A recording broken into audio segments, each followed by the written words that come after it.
এই জায়গাটা হচ্ছে আজারবাইজানের কুবা নামে একটা ছোট্ট গ্রাম। এই কুবাতে বেশ কিছু ছোট ছোট জায়গা আছে ঘুরে দেখার জন্য। তো এখন আমরা এসেছি একটা জিউস মিউজিয়ামে। ছোটবেলায় ইতিহাস বইতে পড়েছিলাম সেই জিউস বা ইহুদিদের কথা। আমরা এখন কুবার যে জায়গাটাতে আছি এখানকার বেশিরভাগ বাসিন্দাই হলেন ইহুদি বা জিউস। চলুন ভিতরে গিয়ে এই ইহুদিদের কালচার নিয়ে একটু জানা যাক।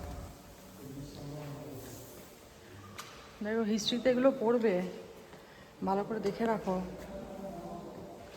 বুঝেছো?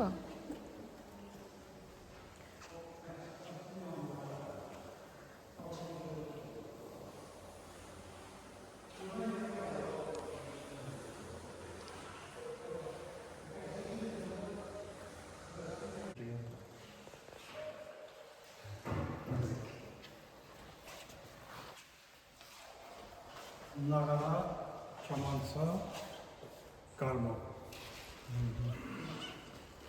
ওদের একটা প্রথা সম্পর্কে জানলাম যেটা আমাদের সঙ্গেও খুব কমন।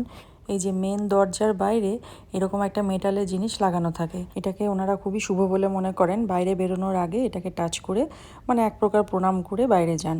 তো আমাদের যেরকম দরজার উপরে ঠাকুরের কোনো রকম পুষ্প বা ঠাকুরের ছবি লাগানো থাকে, আমরা প্রণাম করে বাইরে যাই, সেরকমই আর কি। আর এই জায়গাটা হচ্ছে অ্যানসিয়েন্ট বাথ বা ডোম বাথও বলা হয় এটাকে।